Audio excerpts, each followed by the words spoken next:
വറഹ്മത്തുള്ളാഹി തആല വബറകാതുഹു. ബിസ്മി ഉരത്തിദാബാദ് ഹോതുന്നേ ബദനാൽ ഫീദ ചെയ്ത കഥയോതുന്നേ ബാരം സമാനമിലിബിയൻ ഭൂമി ബർഹാബലദിന്റെ ചരിതം തേടി. അൽഹംദുലില്ലാഹ് അസ്സലാത്തു വസ്സലാമു അലാ അഷ്റഫിൽ മുർസലീൻ വഅലാ ആലിഹി വസഹ്ബിഹി അജ്മഈൻ അമ്മാ ബഅദ്. ബഹുവന്യരെ, ഞങ്ങൾ നിങ്ങൾക്ക് മുമ്പിൽ ഒരു കൊച്ചു കഥയുടെ ചെപ്പ് തുറക്കാം. ഞങ്ങളുടെ കഥയുടെ പേര് ഉമർ മുഖ്താർ. മരുഭൂമിയിലെ സിംഹം. 1862 അതിവിശാലമായി പരന്നു കിടക്കുന്ന ലിബിയൻ മരുഭൂമി. അവിടെ പാരമ്പര്യത്തിന്റെ തനിമേൽ പ്രോജ്വലിച്ചു നിൽക്കുന്ന നമ്മുടെ കഥാനഗരി ബർഹ. അതാ അങ്ങോട്ട് നോക്കൂ, അവിടെ എന്തോ ഒന്ന് കാണുന്നുണ്ടല്ലോ. എന്താണത്? മറ്റൊന്നുമല്ല, അൽമൻഫൗദത്തിന്റെ സ്വകാര്യ അഹങ്കാരവും ബർഹയുടെ സൂഫി പ്രഭയുമായ മുഖ്താറിന് ഒരു പൊന്നോമന ജനിച്ചിരിക്കുന്നു. ഏറെ പൊലിമയായി തന്നല്ലോ സുബ്ഹാന്, ഏറ്റം പിരീശത്താൽ വന്നല്ലോ മുഖ്താറ്. മാരിവിൽ അഴകി വിടർത്തും ചെഞ്ചുണ്ടില്ലോലമതും മാതളമൂറും വദനം ചെമ്പാവിൻ ചേലഴകും ഏറെ പൊലിമയായി തന്നല്ലോ സുബ്ഹാന്, ഏറ്റം പിരീശത്താൽ വന്നല്ലോ മുഖ്താറ്. ഏറെ ലാലിനോടെ കുഞ്ഞിനെ കയ്യിലെടുത്ത മുഖ്താർ ഉമർ മുഖ്താറേ എന്ന് നീട്ടി വിളിച്ചു. ദീനീ വിഷയങ്ങളിലും യുദ്ധമുറകളിലും അനായാസം കൈ തെളിയിച്ച മുഖ്താർ സാവ്യയും കഴിഞ്ഞ് ജഗബുസാബിൽ പഠനം തുടരുമ്പോഴാണ് ആ വാർത്ത. എന്താണത്? മറ്റൊന്നുമല്ല, സനൂസികളുടെ നേതാവ് മുഹമ്മദ് ഇബ്നു മഹദി പച്ചമല എന്നറിയപ്പെടുന്ന അൽ ജബൽ അഹ്ലറിൽ അധ്യാപകനായി തന്നെ നിയോഗിച്ചിരിക്കുന്നു. ഹൗ, എന്തൊരു സൗഭാഗ്യമല്ലേ! അങ്ങനെ 60 വർഷക്കാലത്തോളം അധ്യാപന ദൗത്യമായി അദ്ദേഹം അവിടെ കഴിച്ചുകൂട്ടി. അതിനിടയിലാണ് ഫ്രഞ്ച് അധിനിവേശത്തിന്റെ അരണങ്ങൾ ലിബിയൻ മരുഭൂമിയിൽ കൊടുങ്കാറ്റ് പോലെ അടിച്ചു വീശി. ഫ്രഞ്ച് പടച്ചാടി ആക്രമിക്കുകയും പാതിയിൽ മുഹമ്മദ് ഇബ്നു മഹദി മരണം വരിക്കുകയും കൂടി ചെയ്തതോടെ നാഥനില്ലാത്ത ആട്ടിൻപറ്റങ്ങളെ പോലെ ചിന്ന ഭിന്നമായ സനൂസികൾ ഒരു നേതാവിന്റെ അഭാവം തിരിച്ചറിഞ്ഞു. അവർ നിരന്തരം മുഖ്താറിലേക്ക് കത്തുകൾ അയച്ചുകൊണ്ടേയിരുന്നു. അതിൽ ഇങ്ങനെ പറയുന്നുണ്ടായിരുന്നു: മുഖ്താർ, മുഖ്താർ, നീ വന്നിടില്ലേ, നീ വരില്ലേ, കൈ തന്നിടില്ലേ, നീറുന്നു കൽപുള്ളിലായി,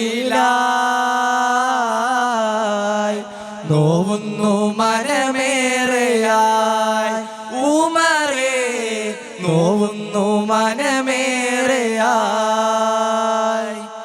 അവരുടെ നിർദ്ദേശമനുസരിച്ച് ഉമർ മുഖ്താർ ബർഹയിലേക്ക് തിരിച്ചു. ഫ്രഞ്ച് പടയുടെ വ്യാമോഹങ്ങളെ ചവിട്ടി മതിച്ച് അവരെ ഫ്രാൻസിലേക്ക് തന്നെ കെട്ടുകെട്ടിച്ചു. അങ്ങനെ 1911 ഇറ്റാലിയൻ സാമ്രാജ്യത്തിന്റെ വികസനം നടക്കുന്ന കാലഘട്ടം. മാർഷൽ ബഡോളിയുടെ നേതൃത്വത്തിൽ മുസോളിന്റെ നാഗപട ലിബിയൻ തീരത്തെ ലക്ഷ്യമാക്കി കടന്നു വന്നു.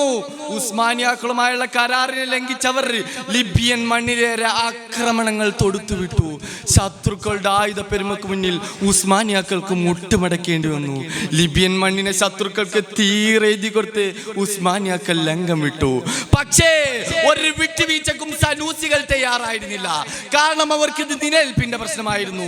ചെറുക്കാൻ തോക്കോ പീരങ്കിയോ ഇല്ലാതിരുന്നവർ കുതിരപ്പുറത്തേറി വാൾപയറ്റി ഒളിഞ്ഞും തെളിഞ്ഞും ധീരമായി പോരാടി. മണൽ പുറ്റുകൾ ചാടി വീഴുന്ന സനൂസികളുടെ പോരാട്ട വീരത്തിന് മുന്നിൽ ബഡോളിയുടെ തീത്തുപ്പുന്ന തുപ്പാക്കികൾ നിഷ്പ്രഭമായി. അതോടെ ബഡോളിക്കും സംഘത്തിനും ഉമർ മുഖ്താർ ഒരു പേടി സ്വപ്നമായി. 2 പതിറ്റാണ്ട് കാലത്തോളം ഇറ്റാലിയൻ സംഘത്തെ ലിബിയൻ മണ്ണിൽ കാൽ കുത്താൻ പോലും ഉമർ മുഖ്താർ അനുവദിച്ചില്ല. അങ്ങനെ ഒരു സമാധാന ചർച്ചയ്ക്ക് ബഡോളി തയ്യാറായി. അതിൽ 2 നിർദ്ദേശങ്ങളാണ് അയാൾ മുന്നോട്ട് വെച്ചത്. ഒന്ന്, പോയിടണം നിങ്ങൾ ബർഹ വിട്ട്, പാടില്ല നീ ഭൂമിയിൽ ഉമറിൻ മട്ട്, അല്ലെങ്കിൽ കഴിയുക കാൽ കീഴിൽ അടിമപ്പെട്ട് കീറി ഉമറുമാ കരാറിഞ്ചിട്ട് കീറി ഉമറുമാ കരാറിഞ്ചിട്ട്. ഉമർ മുഖ്താർ, ഒന്നെങ്കിൽ നിങ്ങൾ ബറഹ വിട്ടു പോവുക, അല്ലെങ്കിൽ ഞങ്ങൾ പറയുന്നതനുസരിച്ച് ഇവിടെ ജീവിക്കുക. ബഡോളിയുടെ നിർദ്ദേശങ്ങളെ പിച്ചി ചീന്തിക്കൊണ്ട് ഉമർ മുഖ്താർ ഒരു ആഹ്വാനം നടത്തി. ഒന്നെങ്കിൽ വേണം, അല്ലെങ്കിൽ സ്വാതന്ത്ര്യം. അതോടെ ബഡോളിയും സംഘവും ഒരു മാറ്റത്തിനുള്ള കുതന്ത്രങ്ങൾ മെനഞ്ഞുകൊണ്ടിരുന്നു. അതെ, ജസാർ ലിബിയയുടെ കശാപ്പുകാരൻ എന്നറിയപ്പെടുന്ന ജനറൽ ഗ്രാസിയാനെ വൈസ് ഗവർണറായി നിയോഗിച്ചിരിക്കുന്നു. അതോടെ ലിബിയൻ ചരിത്രത്തിന് പുതിയ മാറ്റത്തിരുത്തലിന്റെ ചരടുകൾക്ക് തുടക്കം കുറിക്കുകയായി. ആ ക്രൂരൻ ബർഹയുടെ മണ്ണിൽ കിരാതാക്രമണങ്ങൾ അയച്ചുവിട്ടു. സനൂസികളെ ഒന്നടങ്കം തടവിലാക്കി അവിടെ സ്വത്തുക്കൾ കണ്ടുകെട്ടി. അലേഹ മുതൽ സലൂം വരെ തടങ്കൽ പാളയങ്ങൾ പണിതു. എല്ലാത്തിനും പുറമെ തൽക്ഷമയം ശിക്ഷ വിധിക്കുന്ന പറക്കുന്ന കോടതിക്ക് ജന്മം നൽകി.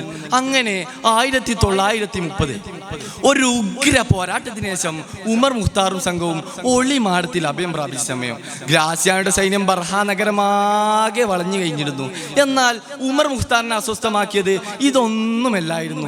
ആഴ്ചകളോളായി അയൽപ്രദേശത്ത് അഭയം പ്രാപിച്ച തൻ്റെ അനുചരെ കണ്ടിട്ട് അവർക്കായി ശക്തമായ തിരച്ചിൽ നടത്തുന്നുണ്ട്.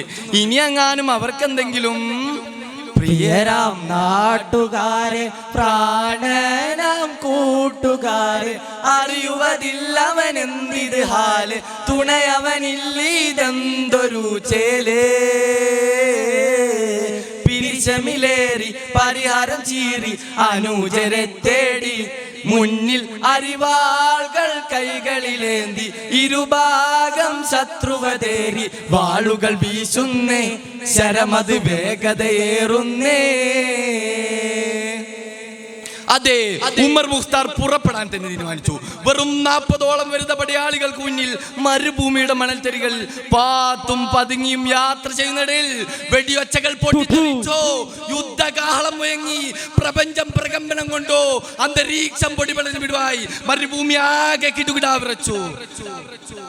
തീ തുപ്പുന്ന കോലുകളുടെ കാഞ്ച് വലിച്ച് ഇറ്റാലിയൻ പട മുന്നോട്ട് ഗമിച്ചു. പക്ഷേ നിരായുധരായിരുന്ന 40 അംഗ സംഘത്തിന് അവരുടെ മുന്നിൽ പിടിച്ചു നിൽക്കാനായില്ല. അവരൊന്നിന് പിറകെ ഒന്നൊന്നായി ചേതനേറ്റ് വീണു. എന്നാൽ തോൽക്കാൻ ഉമർ മുഖ്താറിന് മനസ്സുണ്ടായിരുന്നില്ല. അദ്ദേഹം പ്രായം മറന്ന് പടവരുതി. പക്ഷേ കുതിരയുടെ കാലിനേറ്റാകത്താൽ അദ്ദേഹം തെറിച്ചു വീണു. സടകുടഞ്ഞെഴുന്നേറ്റെങ്കിലും അദ്ദേഹത്തെ വലയം ചെയ്ത് കഴിഞ്ഞിരുന്നു. ഇരുമ്പ് ചെങ്ങൽ ബന്ധിച്ച് ഒരു മൃഗത്തെ വലിച്ചേച്ച് കൊണ്ടുപോകുന്ന പോലെ അവർ അദ്ദേഹത്തെ വലിച്ചേച്ച് ഗ്രാസിയായുടെ മുമ്പിൽ കൊണ്ടുപോയിട്ടു. ഇല്ല, എന്റെ സിരകളിലൂടെ ഓടുന്ന അവസാന തുള്ളി രക്തവും ഈ പരിശുദ്ധ മണ്ണിൽ ഉറ്റി വീഴുന്നതുവരെ നിങ്ങളോടൊരു സന്ധിയില്ല, ആ ധീര പോരാളി പറഞ്ഞുകൊണ്ടേയിരുന്നു. അങ്ങനെ 1931 സെപ്റ്റംബർ 14 ഇരു കൈകളിലെ പരിശുദ്ധ ഖുർആനിനെ നെഞ്ചോട് ചേർത്ത് 20,000ഓളം വരുന്ന സനൂസികൾക്ക് മുന്നിൽ തന്നെ കാത്തു നിൽക്കുന്ന കൈക കണ്ണുകൾക്ക് മധ്യേ ഇറ്റലിക്കാരന്റെ കൈമരത്തിലേക്ക് ആക്ഷേപ്യനായി അജഞ്ചലനായി ആ ധീര പോരാളി നടന്നെടുത്തു. ഒടുവിൽ കെലിമത്തി തൗഹീദിന്റെ അമരമന്ത്രധ്വനികൾ ഉറക്കെ ഉച്ചരിച്ച് കാലം തീർത്ത ആ കൈമരത്തിൽ ആ 10 പതിറ്റാണ്ടുകൾ നീണ്ട ലിബിയൻ പോരാട്ട വീരത്തിന് തിരശീല വീഴുകയായി. നാഥൻ അവരെയും നമ്മയും ജന്നാത്തുൽ ഫിർദൗസിൽ ഒരുമിച്ച് കൂട്ടട്ടെ. അസ്സലാമു അലൈക്കും വറഹ്മത്തുള്ളാഹി തആല വബറകാതുഹു.